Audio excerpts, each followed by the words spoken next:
여기 프랑스 최고의 스테이크 레스토랑을 운영하던 남자가 있습니다. 프랑스에 대한 자부심으로 똘똘 뭉친 그는 특히나 한국을 그렇게나 깔보았는데요. 하지만 그렇게 딸의 손에 이끌려 마지못해 한국 땅을 밟은 그는 어느 것 하나 보통인 것이 없는 이 나라에 큰 충격을 받기 시작했습니다.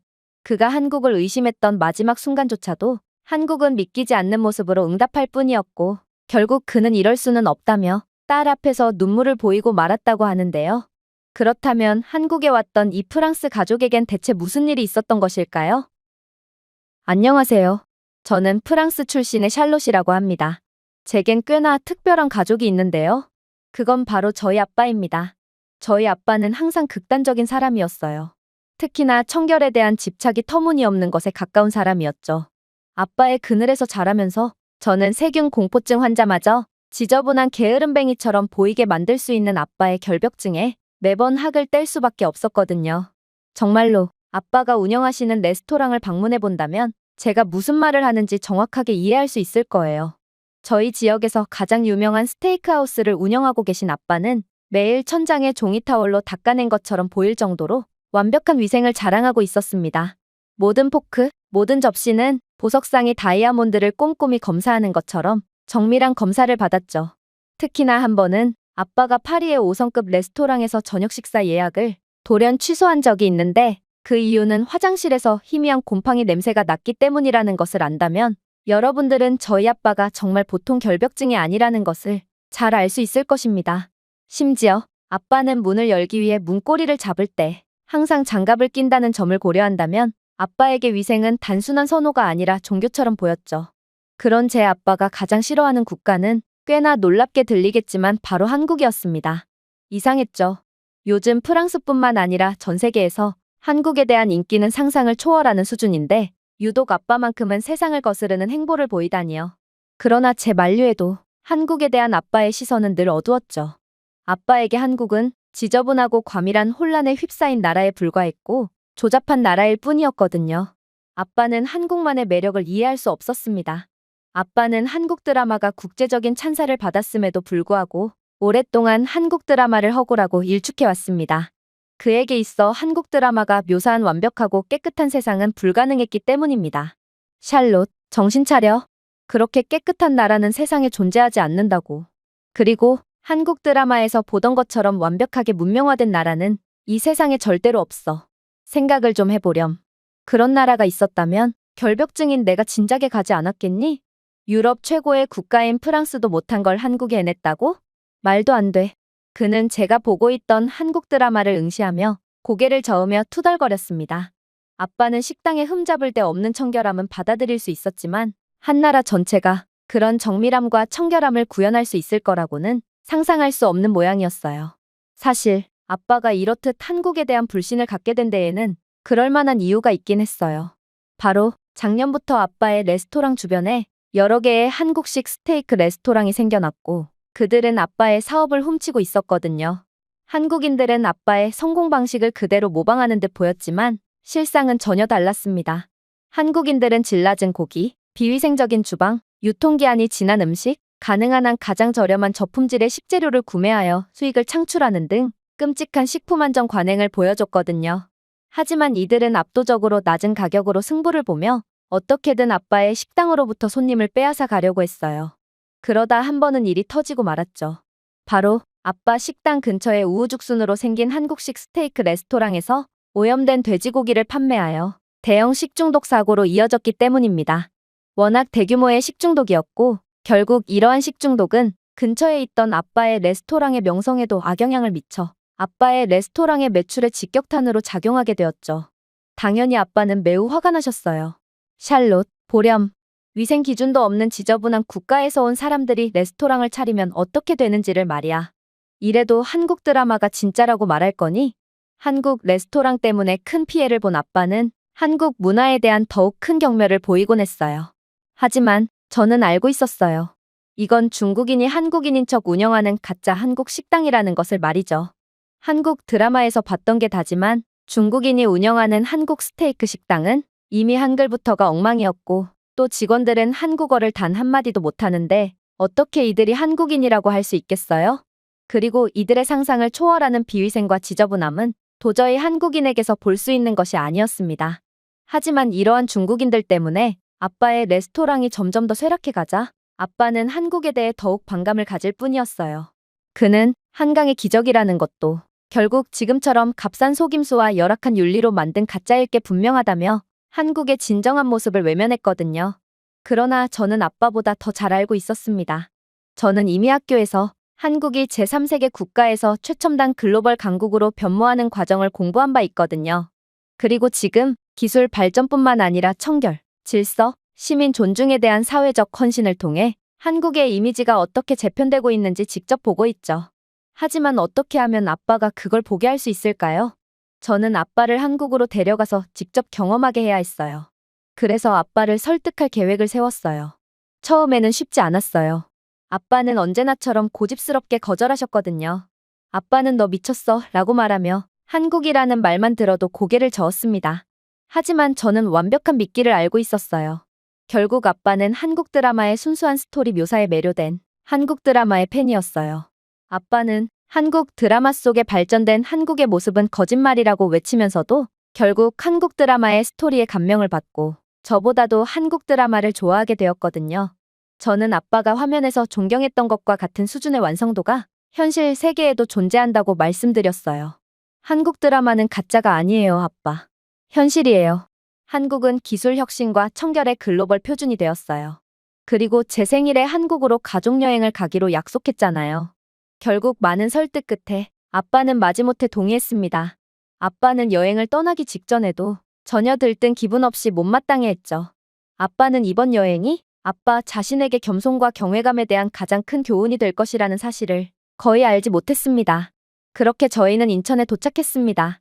인천국제공항에서 비행기에서 내리자마자 아빠가 헐떡이는 소리를 내더군요. 지쳐서가 아니라 믿기지가 않아서였습니다. 샬롯, 쓰레기통에 쓰레기가 넘쳐나는 지저분한 공항은 대체 어디로 갔니? 퀴퀴한 공기와 값싼 향수 냄새는 또 어디 갔고? 저는 미소를 지었습니다. 아빠, 한국에 오신 것을 환영해요. 그건 유럽에서나 볼 수 있는 모습이고 한국은 정말로 유럽을 아득히 뛰어넘은 지 오래라니까요. 정말로 진작에 고장나서 돈을 먹는 자판기, 낙서로 덮인 벽, 무관심하고 불친절한 직원들이 당연하게 여겨지는 샤를드골 공항의 혼란을 헤쳐나가며 자란 아빠 같은 사람에게 인천공항은 마치 공상과학 영화 세트장과 다름이 없었습니다. 인천공항 터미널은 고급 호텔 로비처럼 빛나고 있었어요. 아빠는 이곳에서는 바닥에서도 식사를 할 수 있을 것 같다며 너스레를 떨었고 정말로 자신의 생각을 실험하려고 하는지 인천공항의 깨끗한 바닥을 보며 잠시 고민까지 하더라고요. 말도 안 돼.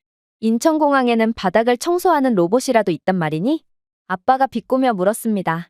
저는 고개를 끄덕였습니다. 네, 여러 개요. 아빠는 제가 당연히 장난을 치는 줄 아셨는지 그저 피식 웃더군요. 하지만 저는 거짓말을 한 게 아니었어요. 실제로 몇 분 뒤 아빠는 로봇 청소부들이 대리석 타일을 조용히 미끄러지듯 지나가며 정밀하게 먼지를 스캔하는 모습을 보게 되었거든요. 심지어 여행자들을 자동으로 인식하고 피하기까지 했는데 지나갈 때 정중하게 인사를 하기도 했습니다. 한국은 로봇들도 예의가 바르구나. 아빠는 믿을 수 없다는 듯이 중얼거렸습니다. 아빠의 놀람은 어찌 보면 당연했습니다.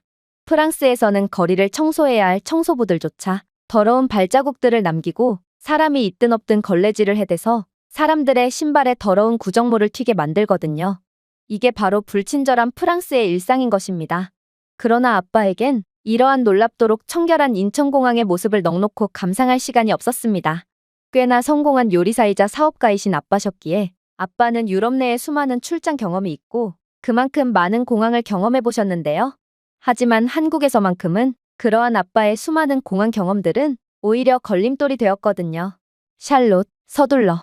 일단 우리의 캐리어부터 챙기고 구경을 하자꾸나. 누군가가 우리의 짐을 훔쳐가 버릴지도 몰라? 유럽 공항에서는 남의 캐리어를 훔치는 범죄가 자주 일어나곤 합니다. 그러나 한국에서는 누구도 남의 물건을 훔치지 않습니다. 그래서 저는 화장실 근처에 널브러진 캐리어들을 가리켰죠. 그럴 필요 없어요. 저길 보세요. 이곳 공항에는 주인 없이 널브러진 짐들이 많잖아요. 한국에서는 아무도 남의 물건을 훔쳐가지 않으니 짐을 놓고도 화장실 등의 볼일을 보고 올 수 있죠. 저희의 짐은 며칠 동안 방치해도 아무도 신경도 안 쓸 테니 걱정하지 마세요. 아빠는 눈을 깜빡였습니다. 잠깐만, 한국인들은 수천 유로 상당의 귀중품을 그냥 두고 화장실에 간다고? 아빠의 이러한 황당하다는 반응은 어찌 보면 당연합니다. 프랑스에서는 내 손에 닿지 않는 물건은 내 물건이 아니다라는 말까지 있을 정도로 몸에 지니고 있어도 훔쳐가는 소매치기 행위가 빈번히 일어나고 있거든요. 실제로 파리에서는 바게트를 10초 동안만 방치해도 길모퉁이에서 도난당하고 재판매되죠. 하지만 한국은 달랐어요. 마치 한국에서만큼은 모두가 무언의 조약에 서명한 것 같았을 정도로 말이죠. 내 것이 아닌 것은 건드리지 마세요. 한국인들은 공공라운지에 노트북 충전을 두고 커피를 마시러 떠났습니다. 그러나 아무도 눈 하나 깜짝하지 않았죠. 솔직히 저도 이러한 모습은 유튜브에서나 보던 모습이었기에 저는 한국의 이러한 정직한 모습을 직접 체험해보고 싶었습니다. 그래서 휴대폰을 꺼내서 라운지 구석에 충전해 두었죠. 제가 아무리 괜찮다고 해도 아빠는 폭탄이 똑딱거리는 것처럼 땀을 흘리며 근처를 맴돌더군요. 그러나 20분이 지난 후에도 제 최신형 휴대폰은 여전히 그대로 있었습니다. 아무도 손대지 않은 상태였죠. 그러자 아빠는 이제야 자신이 한국에 대해 오해했다는 것을 느꼈는지 뻘쭘하다는 듯 머리를 긁더군요. 하지만 한국은 자비가 없었습니다. 마치 자신을 무시하던 아빠를 완전히 바보이자 시대에 뒤떨어진 얼간이로 만들겠다는 듯 끝나지 않는 과시를 해오기 시작했거든요. 일단 저희는 서울로 가는 공항철도 플랫폼으로 향했습니다. 역을 지나던 중 아빠가 다시 멈추더니 마치 못 볼 것이라도 본 듯한 표정을 짓더군요. 한 한국인 남성이 기차역에서 충전하기 위해 최신형 갤럭시 폴드를 꽂고 걸어나갔다가 그냥 홀로 방치해두었기 때문입니다. 아빠의 뇌가 폭발했습니다. 저건 최신형 스마트폰이잖아. 나는 저 휴대폰을 알고 있어. 매우 고가의 스마트폰이지. 그런데 그는 자신의 스마트폰을 홀로 두고 대체 어디로 가고 있는 거야? 그는 자신의 스마트폰을 도둑맞고 싶어 하는 게 분명해. 아빠는 아까 전에 한국의 모습을 보고도 계속된 의심을 하고 있었습니다. 아빠, 여기서는 아무도 훔치지 않는다니까요. 그는 마치 금지된 말을 하는 것처럼 속삭이듯 저를 향해 돌아섰습니다. 이 나라는 도저히 현실적이지가 않아. 그렇게 저희는 서울로 가는 공항철도인 RX 급행열차에 탑승했고 아빠는 뻣뻣하게 앉아 계셨습니다. 그러고 나서 그는 좌석이 따뜻해지는 것을 발견하고는 큰 충격을 받았죠. 기차 안에서는 라벤더 냄새가 났어요. 낙서도 없었고 긁힌 자국도 없었으며 끈적끈적한 느낌도 없었죠. 모든 것이 조용했습니다. 평화롭고 효율적이었습니다. 하지만 더욱 충격적이었던 점은 따로 있었어요. 바로 기차의 모든 팔거리에 충전 포트가 있었고 열차는 정확히 정시에 출발했기 때문입니다. 아빠는 몸을 기울였습니다. 샬롯, 너 1등석을 예매한 거니? 아빠가 돈은 소중하게 사용해야 한다고 말하지 않았니? 우리는 이코노미석에 탑승했어야 해. 저는 웃었습니다. 아빠, 한국에는 1등석이 없어요. 모든 것이 1등석이거든요. 그 순간 별도로 구매하지 않았음에도 무료 와이파이가 자동으로 연결되었다는 스마트폰 알림이 부드럽게 울렸습니다. 아빠는 이게 말이 되냐는 듯 황당한 표정으로 저를 바라봤어요. 아빠, 한국에서는 너무나도 당연한 인프라예요. 도대체 시골 사람처럼 왜 이래요? 다른 사람들이 쳐다보잖아요. 그렇게 저희는 조용하고 깨끗한 기차에서 빠르게 서울로 미끄러져 갔습니다. 아빠는 여전히 드라마 속의 장면에 직접 들어와 있다는 사실에 마치 꿈을 꾸는 듯한 표정을 지을 뿐이었죠. 하지만 서울역에 도착했을 때 아빠는 크나큰 위기에 빠지고 맙니다. 아빠는 실수로 기차 좌석에 지갑을 두고 내렸고 불운하게도 그는 5분 후에야 그것을 깨달았거든요. 아빠는 당황했습니다. 샬롯, 내 신분증, 내 카드, 내 현금. 사실 저는 아무리 한국이 정직하고 시민의식이 뛰어난 국가지만 그래도 아빠의 지갑은 절대로 되찾을 수가 없을 거라고 생각했습니다. 기차는 이미 떠난 뒤였는데 도대체 무슨 방법으로 지갑을 되찾을 수 있단 말인가요? 그런데 그렇게 플랫폼으로 다시 달려간 저희는 충격적인 경험을 하게 됩니다. 제복을 입은 한국인 영무원이 이미 지갑을 집어들고 미소를 지으며 안내센터에서 기다리고 있었거든요. 이것이 당신 것인가요, 선생님? 그녀가 완벽한 영어로 물었습니다. 아빠는 지갑을 성배처럼 가져갔습니다. 그는 지갑을 열었습니다. 모든 것이 거기에 그대로 들어있었어요. 심지어 아빠가 제가 5살 때 찍은 사진 뒤에 숨겨둔 50유로 지폐까지 전부요. 아빠는 직원을 쳐다보았습니다. 지갑을 열어보지도 않았어요. 도대체 이게 어떻게 된 거죠? 그러자 한국인 여성 직원은 그다지 특별할 것도 없다는 듯 무심하게 말을 이어나가더군요. 글쎄요, 자기 것이 아닌 지갑을 열어보는 게 설명까지 필요할 정도로 특별한 일인가요? 당신과 같은 객실에 앉았던 다른 승객이 당신의 지갑을 습득한 후 저희에게 맡겨주었고, 한국에서는 이런 일이 매우 흔하답니다. 그렇게 아빠는 완전히 넋이나간 채 역사를 빠져나갔습니다. 정돈된 서울거리로 나설 때 아빠는 침묵하셨습니다. 한국이 인상 깊지 않아서가 아니라 망연자실했기 때문입니다. 유럽의 우월성, 프랑스의 자존심에 대해 자신이 알고 있다고 생각했던 모든 것이 산산조각이 났다는 사실에 충격을 받은 듯 보였죠. 이 나라는 마치 우리 프랑스인들이 잘하는 척하는 모든 것을 가져다가 그냥 해낸 것 같아. 그게 한국인들에겐 그다지 어렵지도 않았는지 모든 것을 완벽하게 해냈어. 저는 부드럽게 미소를 지었습니다. 여전히 한국 드라마가 판타지라고 생각하나요? 아빠는 아무 말도 하지 않았어요. 하지만 다시 아빠를 바라보았을 때 아빠의 눈에서 새로운 무언가가 보였습니다. 그리고 아빠는 무언가가 떠올랐다는 듯 다급하게 외치더군요. 그래, 맞아. 분명 한국 드라마 속에서 서울역은 가난한 노숙자들이 모이는 곳이라고 봤어. 한국이라고 모든 것이 장점만 있겠어? 아무래도 한국은 프랑스보다 빈부격차가 크다는 단점 정도는 있을 거야. 아빠는 프랑스가 뒤처졌을지도 모른다는 두려움에 이상행동을 하기 시작했는데요. 아마 프랑스의 젊은 세대들이라면 이미 프랑스는 한국에 의해 저 멀리 뒤처졌다는 것을 알고 있을 테지만 아빠는 프랑스가 한창 잘 나갔을 때에서 시간이 멈춰버린 듯 보였어요. 그러나 저희가 노숙자들이 모여있다는 서울역 으슥한 곳에 들어설 때쯤 한때 한국 드라마를 비현실적이라고 조롱했던 아빠는 눈에 띄게 흔들렸습니다. 분명 서울역 근처에는 많은 노숙자들이 잠을 청하고 있긴 했어요. 하지만 저희는 자원봉사자들이 제공한 무료빵을 받기 위해 한 노숙자가 정중하게 줄을 서서 깊은 감사의 인사를 하는 것을 보았습니다.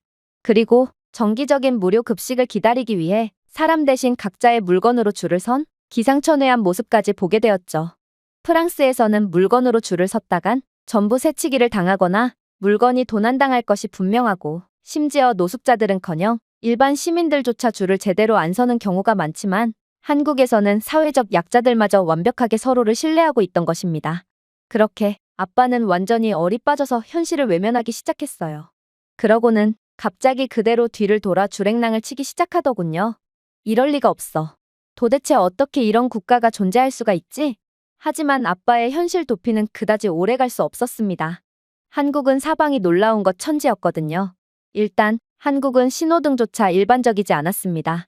한국의 신호등은 포장도로에 내장되어 있었거든요. 샬롯, 이게 대체 뭐니? 저는 SNS에서 본 대로 답변했어요.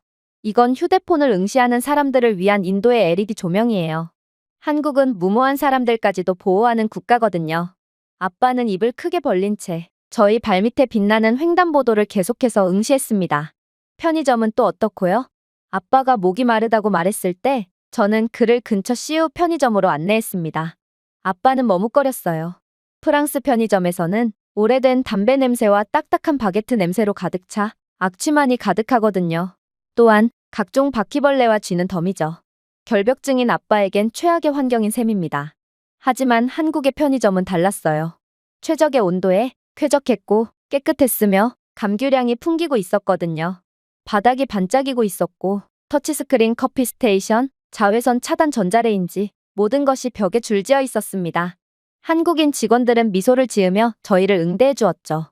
파리에서는 편의점에서 먼지와 벌레, 고장난 냉장고로 고객을 맞이하지. 하지만 이건 그는 방금 내 김밥을 직접 전자레인지에 넣어 주었어. 물론 결제를 했을 때도 충격적인 상황은 계속되었어요. 저희는 현금으로 결제를 했지만 뒤이어 들어오신 한국인 할머니는 그저 스마트폰 하나로 결제를 마무리했거든요. 아빠는 깜짝 놀라 속삭였어요. 저 할머니, 그녀는 인간이 아니야. 한국의 사이보그 할머니라고. 저는 어깨를 으쓱했습니다. 여기는 한국이니까요. 한국인들의 지갑은 디지털이에요. 프랑스가 변화하려고 시도했지만 불가능했던 것들이 한국에서는 정말로 구현되고 있어요. 결국 아빠는 제가 들어본 적이 한 번도 없었던 말을 속삭이셨습니다. 인정할게. 확실히 프랑스는 뒤처졌어. 훨씬 뒤처졌어. 우리의 도시는 더럽고 사람들은 화가 나 있고 공공장소에는 썩은 치즈 냄새가 나. 하지만 한국은 달라. 이것이 진정한 문명이야. 아빠는 눈을 크게 뜨고 저를 바라보았습니다. 나는 내가 문명화되었다고 생각했어. 프랑스가 유럽, 그리고 세계의 최강이라고 생각했지. 하지만 나는 박물관에 살고 있었을 뿐이야. 반면에 한국은 확실히 미래의 국가지. 그렇게 저희는 한국 여행을 이어나갔습니다. 그리고 한 번은 지하철에 탑승할 일이 생겼죠. 한국은 지하철이 매우 발달한 국가답게 택시로 이동하는 것보다 지하철을 이용하는 게 훨씬 더 저렴하고도 빠른 상황이었어요. 하지만 아빠는 지하철만큼은 절대로 안 타겠다며 고집을 부리시더군요. 사실 이해는 갔어요. 파리의 지하철은 극한의 지저분함을 자랑하기에 결벽증인 아빠는 파리 지하철에 한번 탑승했다가 3일 밤낮을 몸져 누우셨거든요. 그러나 제 한국은 프랑스와는 차원이 다른 국가라는 말에도 아빠는 여전히 공포에 질려 있더라고요. 아빠는 지하철 입구 꼭대기에 마치 지옥으로 가는 관문처럼 벌벌 떨며 서 계셨죠. 나는 미슐랭 수준의 요리사이자 위생 전문가야. 그런 내가 쥐들이 무료로 출퇴근하고 승객들의 고함 소리가 안내 방송보다 더 크게 울리는 오물 구덩이로 내려가길 원해? 저는 한숨을 쉬었습니다. 저희는 이미 이 대화를 3번이나 나눴거든요. 아빠, 여기는 파리가 아니에요. 여기는 서울이에요. 하지만 그는 확신하지 못했습니다. 소변에 젖은 모서리, 정체를 알 수 없고 언제 생겼는지도 알 수 없는 얼룩, 오작동하는 개찰구, 고장난 앰프에 소리치는 주정뱅이 등 파리 지하철에 대한 아빠의 기억은 생생했습니다. 샬롯. 아빠는 타이타닉 탑승을 거부하는 남자처럼 지하철 출입구 난간에 매달렸습니다. 지하철을 보기만 해도 병에 걸릴 것만 같구나. 저는 눈을 굴렸습니다. 당장 난간을 놓지 않으면 이 계단에서 아빠를 밀어버릴 거예요. 제 협박에 아빠는 마지못해 저를 따라 계단을 내려왔습니다. 저희가 역에 들어서자 아빠는 다시 한번 얼어붙었습니다. 악취는 없었어요. 소리를 지르는 사람도 없었죠. 의심스러운 웅덩이도 없었어요. 그저 고요함과 은은한 향기만이 저희를 반겨주고 있었죠. 벽은 광택이 나는 고급스러운 화강암이었고 공기는 여과되어 시원했으며 바닥은 더욱 특별했죠. 샬롯, 이게 대리석인 거니? 아니요. 얼룩방지 및 흡음성 나노코팅이에요. 이곳이 깔끔한 이유죠. 한국 지하철역은 천장에 장착된 플라스마 이오나이저로 공기를 정화하고 있었어요. 빛나는 패널에 실시간 공기질까지 표시되고 있었죠. 여긴 프랑스의 대부분의 병원 수술실보다 깨끗해. 어떻게 이럴 수가 있지? 물론 이곳에서도 현금으로 지하철 카드 발권을 하는 사람들은 저희뿐이었어요. 한국 지하철 승강장에는 비접촉식 개찰구가 줄지어 있었고 한국인들은 휴대폰이나 스마트워치로도 부드럽게 통과하고 있었거든요. 그렇게 지하철을 기다리면서 역시나 쥐나 바퀴벌레 따위는 볼 수 없었어요. 프랑스에서는 쥐떼들이 지나가서 지하철이 일시적으로 멈춘 적도 있었지만 그런 일은 한국에서만큼은 절대로 일어나지 않을 것처럼 보였죠. 주위를 둘러보니 한 무리의 10대들이 쓰레기를 손에 들고 저희 옆에서 지하철을 기다리고 있더군요. 아빠는 그 모습에 호기심에 차서 영어로 물었습니다. 왜 그냥 버리지 않나요? 그러자 이 한국인 아이들은 유창한 영어를 구사하며 답변했어요. 쓰레기통을 발견하지 못했거든요. 쓰레기통을 찾을 때까지 계속 가지고 다닐 거예요. 아빠는 눈을 깜빡였습니다. 프랑스에서는 바닥은 곧 쓰레기통이라는 철학이 익숙하거든요. 역시나 한국의 지하철은 정확히 제 시간에 도착했습니다. 문은 비명소리 없이 조용하게 열렸습니다. 플랫폼은 플랫폼 스크린 도어와 정렬되어 강풍도 없고 위험도 없으며 선로로 떨어지는 쓰레기도 전혀 없었죠. 저희는 안으로 들어갔고 아빠는 정말 숨을 헐떡였습니다. 좌석은 부드럽고 얼룩의 강한 천으로 덮여 있었고 흠집 하나도 없었습니다. 껌도 없었고 아모르 리브레라고 외치는 낙서도 없었습니다. 창문은 반짝이고 있었고 AI 공기청정기는 각 차량의 습도 및 오염 센서에 반응하여 맞춤형으로 작동하고 있었습니다. 또한 디지털 디스플레이는 모든 차량의 실시간 혼잡 정보를 보여주었죠. 아빠는 또다시 말을 걸어왔어요. 샬롯, 또 1등석으로 표를 발권했구나. 하지만 좋아. 나는 지하철에서 편안함을 느낀 건 살면서 처음이거든. 한국은 정말 미친 나라야. 그렇게 아빠는 이젠 생각하기를 멈춘 채 말없이 이동했습니다. 한국은 병적인 결벽증에 걸린 아빠의 트라우마마저 산산조각 내준 것이죠. 그런데 그렇게 평온함만이 가득할 거라고 생각했던 저희의 지하철 여행은 예상치도 못한 국면으로 흘러가게 됩니다. 바로 저희가 환승을 해서 다른 지하철 호선에 탑승했을 때였는데 그렇게 들어가게 된 지하철 내부에는 웬 정육점처럼 보이는 가게들이 존재하고 있었거든요. 정육점은 위생이 생명이라고 볼 수 있는데 아무리 한국의 지하철이 깨끗하다고 해도 지하철 객실 내부에 정육점이 버젓이 영업을 하고 있다니 이건 아빠 입장에서는 도저히 납득이 안 되는 장면이었어요. 그래서 아빠는 예상대로 경기를 일으키기 시작했죠. 지하철에서 생고기를 판매한다고. 한국은 기본적인 위생 개념도 없는 국가란 말이야? 하지만 생고기는 아니었습니다. 진공포장된 냉장 고기를 일회용 장갑과 수술용 마스크를 착용한 한 남성이 판매하고 있었고 그의 뒤에는 스마트 냉장고가 내부 온도를 실시간으로 표시하여 100번째 소수점까지 업데이트해주고 있었거든요. 이러한 나름의 청결한 모습에 아빠는 같은 분야 종사자로서 흥미가 생겼는지 영어를 구사하며 이것저것을 물어보기 시작했어요. 좋습니다. 위생은 그렇다 치고 도대체 사람들을 날라야 할 지하철에서 왜 고기를 판매하고 있는 거죠? 그러자 한국인 남성은 친절하게 대답을 해오기 시작했죠. 2000년대에 한국은 소상공인을 돕고 지역 농산물을 늘리기 위한 전국적인 캠페인의 일환으로 지하철에서 작은 팝업 정육점을 운영하곤 했습니다. 그리고 지금은 이벤트성으로 일정 시간만 운영되기로 했죠. 그러자 아빠는 미심쩍다는 듯 질문을 이어갔어요. 저는 프랑스에서 꽤나 유명한 스테이크 레스토랑을 운영 중입니다. 그리고 프랑스에서는 아무리 훌륭하고 위생적인 정육점 주인이라도 들러붙는 파리를 쫓아야 하죠. 그런데 이곳은 지하철 내부임에도 파리 한 마리 볼 수 없네요. 도대체 어떻게 이게 가능한 거죠? 그러자 남성은 자랑스럽다는 듯이 답변을 시작했습니다. 한국은 이미 세계 최고의 물류 시스템을 구축한 국가로 모든 신선식품 배송을 24시간 내에 전국으로 배송할 수 있는 인프라를 가진 국가기 때문이죠. 여기 한우 프리미엄 육회 샘플이 있는데 시식해 보시겠어요? 이 제품은 6시간 전에 수확하여 저온 진공 화물을 통해 오늘 아침에 도착했습니다. 아주 신선하죠? 아빠는 여전히 회의적인 태도를 보였어요. 6시간이라고요? 프랑스에서는 6일 내에 도착해도 빨리 도착했다고 볼 수 있는데 이게 어떻게 가능하다는 말인가요? 저장 온도는 어떻게 됩니까? 그러자 한국인 남성은 디지털 신선도 스크린을 보여주었어요. 원산지에서 지하철까지 섭씨 1.2도로 유지되었습니다. 이곳 디지털 스크린을 보시면 전체 출처 데이터를 스캔할 수 있는 QR코드도 있죠. 아빠가 스캔하셨어요. 그리고 그곳에는 원산지와 도축 및 발송 시간, 도착 시간, 현재 온도와 습도, 담당자 및 책임자까지 전부 낱낱이 기록되어 있더군요. 아빠는 눈을 깜빡였습니다. 프랑스에서는 소의 원산지조차 구분할 수 없습니다.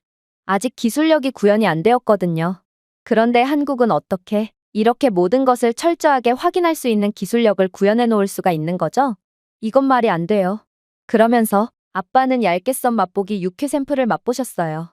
부드럽고 버터 같은 고기가 그대로 사르르 녹았어요.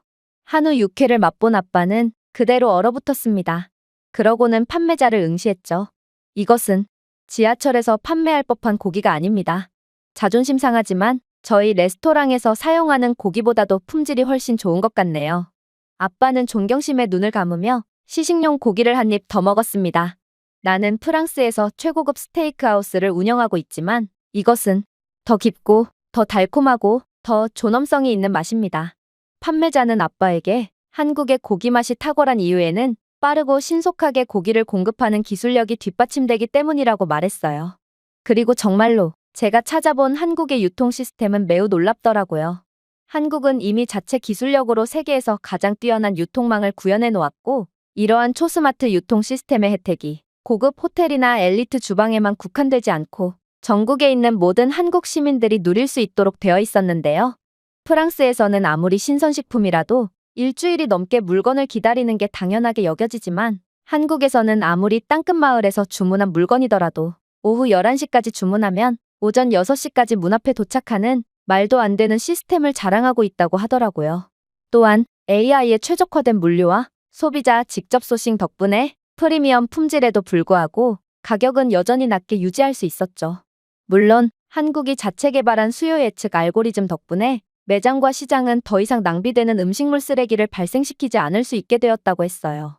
실제로 한국은 기술력 하나로 지난 5년 동안 음식물 쓰레기를 40% 이상 줄이는 미친 듯한 성과를 내기도 했죠.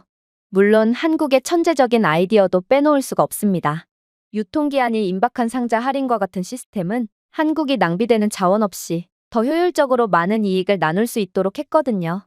덕분에 한국은 서울뿐만 아니라 부산, 제주, 심지어 외딴 마을에 사는 사람들도 동일한 원활한 인프라를 누리고 있었습니다. 한국은 농촌이 뒤떨어짐을 의미하는 것을 허용하지 않았고 기술력 하나로 모든 한국인들이 혜택을 누릴 수 있도록 했죠. 정말 말도 안 됐습니다. 프랑스에서는 아빠의 레스토랑과 같은 최고급 레스토랑에서도 고기가 농장에서 도착하는데 보통 3일 이상이 걸리고 종종 두세 개의 중개 공급업체를 통해 이루어질 뿐더러 오배송과 온도 변동이 흔하지만 한국에서는 그저 평범한 소비자들도 하루도 안 되어 완벽한 물건을 받아볼 수 있다니 이건 오직 한국만이 구현해냈고 또 한국만이 해낼 수 있는 놀라운 기술력이자 인프라였어요. 이렇듯 한국에 미친 듯한 인프라 덕분에 아빠는 아무리 노력을 하더라도 한국의 식재료 품질만큼은 절대로 따라갈 수가 없으니 아빠가 얼마나 유명하고 뛰어난 레스토랑을 운영하고 계시든 한국의 그저 평범한 정육 식당조차 이기지 못하는 건 어찌 보면 당연한 거였습니다. 그렇게 아빠는 완전히 넋이 나간 채 고기를 집어들고 계산을 하려고 했습니다. 그리고 이번에도 당연히 계산은 현금으로 하려고 했죠. 그때 놀라운 일이 일어났습니다. 한국인 판매자는 웬 바구니 하나를 가리키더니 충격적인 말을 해오기 시작했거든요. 저는 고기를 만져야 해서 돈을 집을 수 없습니다. 그러니 빈 바구니에 돈을 넣으시고 돈통에서 거스름돈을 가져가시기 바랍니다. 아빠는 창백해졌어요. 돈을 무방비 상태로 두고 있는 건가요? 네, 선생님. 한국인들은 절대로 도둑질을 하지 않거든요. 아빠는 다른 한국인 할머니가 현금을 놓고 거스름돈 통에서 정직하게 거스름돈을 가져가는 모습을 조용히 지켜보았습니다. 그러고는 완전히 넋이 나간 표정으로 할머니처럼 올바른 거스름돈을 가져갈 뿐이었죠. 샬롯, 나는 평생 동안 질서는 강제력을 필요로 한다고 믿었어. 하지만 여기서 질서는 신뢰에서 비롯되고 있지. 하지만 이게 어떻게 가능한 모습이란 말인지. 아빠는 주위를 둘러보았습니다. 아무래도 우리는 더 진화해야 할 사람인 것 같구나. 그렇게 저희는 지하철에서 하차하게 됩니다. 저희가 막 지하철을 빠져나왔을 때 신선한 고기로 가득 찬 팔과 경이로움으로 가득 찬 마음이 있었습니다. 하지만 이내 예상치도 못한 상황이 펼쳐지기 시작했습니다. 아빠가 그대로 쓰러지고 말았거든요. 처음에는 아빠가 그저 실수로 넘어진 줄 알았어요. 하지만 아빠는 쓰러진 채 한동안 일어나지 못하시더군요. 샬롯, 장기가 꼬이는 것 같아. 아빠는 몸을 웅크리고 복부를 움켜쥐고 얼굴은 창백하며 땀에 흠뻑 젖었습니다. 아빠의 숨결은 얕고 떨렸습니다. 저는 당황하며 아빠의 옆에 무릎을 꿇고 앉았어요. 아빠? 무슨 일이에요? 어디가 아픈 건가요? 아빠는 공포에 질린 눈으로 저를 바라보았습니다. 샬롯, 너는 고기를 먹지 않았잖아. 그리고 고기를 먹은 나만 아픈 것을 보니 아무래도 고기 때문인 것 같아. 저 빌어먹을 지하철 고기. 그럴 줄 알았어. 한국을 믿은 내가 멍청이였지. 한국은 역시나 위생이 형편없는 국가였다고. 불과 1시간 전만 해도 아빠는 한국의 위생 시스템에 찬사를 보냈습니다. 그러나 이제 아빠는 땅에 누워 고통에 겨워 울부짖으며 믿을 수 없을 정도로 깊은 인상을 남긴 바로 그 장소를 비난하고 있었습니다. 사람들이 멈췄습니다. 군중이 모였습니다. 하지만 구경꾼들이 쳐다보다가 도움을 주지 않고 그냥 돌아가 버리는 파리와는 달랐습니다. 적어도 한국에서만큼은 뭔가 특별한 일이 일어나기 시작했거든요. 30대 여성이 먼저 앞으로 나섰습니다. 깔끔한 베이지색 코트를 입고 테이크아웃 컵을 들고 있었습니다. 그런데 그녀는 아무 말 없이 겉옷을 벗고 그것을 접었습니다. 그리고 망설임 없이 아빠의 머리 아래에 부드럽게 놓더군요. 한 중학생이 배낭을 내려놓고 우리 옆에 무릎을 꿇었습니다. 그는 유창한 영어로 말을 해오더군요. 도움이 필요하신가요? 지하철 의료팀에 전화할 수 있어요. 역 간호사가 있습니다. 다음으로 역내 편의점에서 일을 하던 남자가 도착했습니다. 그는 아빠에게 이온음료 한 병을 건네주더군요. 깨끗해요. 방금 열었어요. 탈수 상태일지도 몰라요. 놀라웠어요. 그들은 저희와 일면식도 없었음에도 그저 박애주의 하나만으로 저희를 도와주러 온 거거든요. 심지어 아빠는 완전히 정신이 나가서 한국을 믿었다가 독살을 당했다며 한국은 자신을 속였다며 헛소리를 해댔지만 한국인들은 그런 아빠의 무례함보다는 아빠의 안전과 건강에 더욱 신경 써주었죠. 그렇게 한국인들이 헌신적인 도움을 준 지 채 3분도 지나지 않아 지하철 직원이 의료용 파우치를 들고 깔끔한 모습으로 도착했습니다. 그는 아빠 옆에 무릎을 꿇고 맥박, 동공, 산소를 확인했죠. 근처에 병원이 있습니다. 걱정하지 마세요. 다른 직원은 불빛을 차단하기 위해 부드러운 천을 눈 위에 부드럽게 올려놓았습니다. 그렇게 이동하려고 할 때 누군가 제가 절대 잊지 못할 일을 해내더군요. 한 젊은 여성이 아빠 옆에 떨어져 있던 스마트폰을 집어들었습니다. 그리고 그녀는 아빠의 스마트폰을 그대로 제게 들고 오더군요. 당신의 것이죠? 혹시 몰라서 화면은 만지지 않았어요. 프랑스였다면 그 즉시 사라졌을 겁니다. 구급차가 도착하기도 전에 작물 시장에 팔렸겠죠. 하지만 여기 한국인들은 단순히 재산을 존중하는 것이 아니라 사람들을 존중했습니다. 아빠는 고개를 들지 못한 채 몸을 저었습니다. 그리고 자신을 둘러싼 무리를 올려다보았죠. 한국인, 모든 낯선 사람들. 그들 중 누구도 떠나지 않았습니다. 모두가 아빠를 걱정하는 눈빛을 지으며 머물렀죠. 그리고 아빠는 부끄러워하며 속삭였어요. 파리에서는 이런 일이 절대 일어나지 않을 거야. 결국 그렇게나 한국을 욕하던 아빠는 눈물을 흘리며 저를 돌아보았습니다. 프랑스에서는 나를 돕기는커녕 나를 촬영하며 조롱했겠지. 쓰레기처럼 나를 밟았을 거야. 하지만 여기서는 아이들도 약자를 돌보는 법을 알고 있어. 한국인 영무원이 아빠를 들것에 부드럽게 들어올릴 때 저는 깊은 깨달음을 얻었습니다. 한국은 단순히 빠른 기차, 스마트한 기술, 인공지능 센서나 유통망을 갖춘 최첨단의 나라가 아니었습니다. 낯선 사람을 돕는 것이 본능적인 나라였습니다. 연민이 정책이 아닌 반사적인 것이었습니다. 그리고 이러한 한국인들의 진심은 이역만리 외국에서 온 저희 부녀에게 그대로 통했죠. 그렇게 한국인 영무원들은 이동했습니다. 하지만 뭔가 이상했어요. 그들은 출구 쪽으로 향하기보다는 역 안으로 더 깊이 들어갔거든요. 그들은 옆 복도를 따라 지하철 응급의료센터라고 적혀있는 빛나는 파란색 표지판이 있는 유리문을 지나갔죠. 저는 눈을 깜빡였습니다. 실례합니다만 어디로 데려가시는 건가요? 구급시설은 저쪽에 있어요. 하지만 한국인 직원은 침착하고 효율적으로 대답했어요. 구급차는 필요 없어요. 그는 병원에 갈 거예요. 여기 역사 내부에 있어요. 거의 의식을 잃은 아빠는 신음했습니다. 샬롯, 병원에 데려가는 게 아니라 뒷방으로 데려가는 거니? 저는 대답할 수가 없었어요. 지하철 안에 있는 병원? 이건 진짜일 리가 없었거든요. 사기처럼 들렸어요. 범죄 말이에요. 외국 공포 이야기 중 하나처럼요. 관광객이 이름 모를 병원에 유인되어 지갑이 사라지고 신장이 사라졌습니다. 그리고 아빠도 같은 생각을 했는지 제 소매를 약하게 잡으셨습니다. 제발 제 장기를 떼어가지 마세요. 저는 너무 늙었어요. 제 장기는 늙고 쓸모가 없을 거라고요. 하지만 그때 문이 열렸습니다. 슬라이딩 도어가 부드러운 차인벨 소리와 함께 열렸습니다. 그리고 저희가 다음에 본 것은 저희 둘 다 완전히 침묵하게 만들었습니다. 깨끗하고 임상적인 조명, 현대식 시험실, 벽걸이 바이탈 사인 모니터, CT, 초음파, 심지어 휴대용 MRI 장치까지 갖춘 완벽한 진단 스테이션. 제복을 입은 간호사들이 침착하게 환자를 안내했습니다. 얼룩덜룩한 외투를 입은 의사들이 태블릿에서 실시간 스캔 데이터를 검토하고 있었습니다. 이것은 어떤 뒷골목 클리닉이 아니었어요. 이곳은 진짜 병원이었어요. 지하철 안에 있는 최첨단 병원이었죠. 프랑스였다면 몇 시간 동안 병원이 있는 곳으로 가느라 많은 시간을 허비해야 했을 겁니다. 또 병원에 도착한다고 해도 수많은 대기 시간을 버텨내야 했겠죠. 그러나 아빠는 쓰러진 지 단 5분 만에 지하철 병원에서 치료를 받을 수 있었어요. 도대체 한국은 얼마나 수준급의 의료 인프라를 가졌다는 말인가요? 그렇게 아빠는 5분 이내에 바이탈 검사를 받고 혈액을 채취한 후 복부 초음파 검사를 받으셨습니다. 10분 후 진단 결과가 나왔습니다. 급성 위장염, 비세균성, 아마도 식품 매개 원인일 가능성이 높았습니다. 그러자 한국인 의사가 질문을 건넸어요. 증상이 나타나기 직전에 무엇을 먹었나요? 아빠는 고개를 저었습니다. 지하철에서 고기만 먹었어요. 의사는 고개를 갸웃했습니다. 우리는 박테리아 균주를 테스트했습니다. 이것은 소고기와 관련이 없습니다. 부적절하게 보관된 가금류와 더 일치합니다. 오늘 입국하신 건가요? 비행기 안에서 어떤 음식을 드셨나요? 침묵이 흘렀습니다. 그러고 나서 비밀이 밝혀지기 시작했죠. 비행기. 저는 닭고기를 먹었어요. 샬롯은 먹지 않았어요. 그래서 저만 아팠던 거군요. 아빠는 눈을 감고 숨을 내쉬었습니다. 맞아. 그건 한국 음식이 아니었어.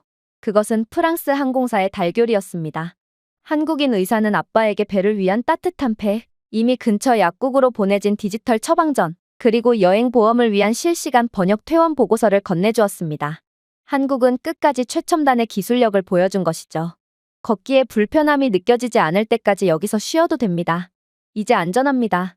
아빠는 한참 동안 천장을 응시했습니다. 그러고 나서 목소리가 터져나왔습니다. 나는 이 나라를 의심했어. 그리고 감히 모욕했지. 나는 한국이 그저 빛 좋은 개살구라고 생각했지만 이 나라는 다른 어디에서도 본 적 없는 사람들을 돌보고 있는 존경스러운 국가야. 그렇게 저희 가족은 한국에서 최고의 시간을 보낸 뒤 현재는 프랑스로 다시 돌아온 상태입니다. 정말로 아빠는 그렇게나 한국에 가고 싶지 않다며 울부짖더니 막상 한국에 도착해서는 저보다도 한국을 즐기며 완전히 한국의 팬이 되어버리셨죠. 샬롯, 우리 프랑스는 단두대, 크루아상, 그리고 실존주의를 발명했어. 하지만 한국인들은 어떨까? 한국인들은 청결, 효율성, 그리고 인간의 품위를 익혔어. 그리고 그들은 병원을 지하철에 지었지. 아마 세계 최초일 거야. 아, 하나 더. 한국인들은 아무도 물건을 훔치지 않아. 아빠는 보리차를 한 모금 마시고 사랑에 빠진 남자처럼 한숨을 내쉬었어요. 네, 맞아요. 에스프레소에서 보리차로 바꾸셨죠. 아무튼 프랑스로 돌아온 아빠는 단지 태극부채 따위의 기념품만 가져온 것이 아니라 새로운 철학을 가져왔습니다. 먼저 아빠는 레스토랑 운영을 개편했습니다. 먼저 한국식 비대 시스템을 갖춘 무터치 화장실 설치했고 인쇄된 메뉴를 4개 언어로 제공하는 QR 디지털 메뉴로 대체했습니다. 그리고 서울 지하철 정육점과 마찬가지로 모든 냉장고에 LED 온도 및 습도 추적기를 설치했어요. 그리고 앞쪽에는 꽤 그럴싸한 디지털 표지판을 놓았죠. 한국 위생 기준에서 영감을 받아 개선함. 99.9% 무균, 100% 정직함. 고객들은 충격을 받았습니다. 그리고 이러한 대담한 개선은 레스토랑에 악화되었던 매출을 급상승시키기 시작했죠. 첫 달에 매출이 38% 증가했습니다. 별 5개짜리 구글 리뷰가 쏟아졌습니다. 프랑스 식당답지 않게 매우 효율적이고 첨단화되어 있음. 무엇보다도 매우 깨끗함. 하지만 평화는 지속되지 않았어요. 길 건너편에는 한국 요리사를 사칭한 중국인 주인들이 운영하는 가짜 한국 바비큐 식당이 계속 운영되고 있거든요. 더러운 창문에 철자가 틀린 한글 간판, 기름때가 가득 낀 메뉴판. 그리고 가장 나쁜 것은 다음과 같은 거대한 배너였어요. 진짜 한우 스테이크. 아빠는 주먹을 불끈 쥐었습니다. 저건 한우가 아니야. 저게 어딜 봐서 한우란 말이야? 그래서 아빠는 폭력이 아니라 한국식 정확성과 자부심을 가지고 맞섰습니다. 일단 아빠는 지역 기자와 협력했습니다. 그리고 가짜 한식당 안에 신입 직원을 가장한 비밀 스파이들을 침투시켰죠. 그리고 그들은 충격적인 것들을 발견했습니다. 유통기한이 지난 돼지고기, 그릴 위에서 담배를 피우는 중국인 요리사, 바퀴벌레와 쥐가 우글거리는 주방 등 눈뜨고는 차마 못 봐줄 극한의 비위생적인 환경이 포착되었거든요. 결국 길 건너편에 있는 가짜 한국식 바비큐 식당은 식품위생법 위반으로 인해 문을 닫을 수밖에 없었습니다. 이 지역의 다른 사기꾼 식당들도 전부 사라졌죠. 그야말로 한국에서 영감을 받은 아빠는 중국의 가짜 식당과의 승부에서 멋지게 KO 승리를 거둔 것입니다. 어느 날 저녁 함께 부엌을 청소하던 중 아빠가 프랑스 삼색기 바로 옆 앞 카운터에 작은 태극기를 꽂고 있는 것을 발견했습니다. 아빠는 저를 바라보며 말하더군요. 샬롯, 한국이 내 배를 치료해줬던 날 기억나니? 하지만 그날 한국은 내게 그보다 더 가치 있는 선물을 주었단다. 바로 내 마음을 정화해 주었거든. 제가 준비해온 내용은 여기까지입니다. 끝까지 시청해주셔서 진심으로 감사드리며 여러분들의 구독과 좋아요, 알림 설정은 영상 제작에 큰 힘이 됩니다. 이상 세모튜브였습니다.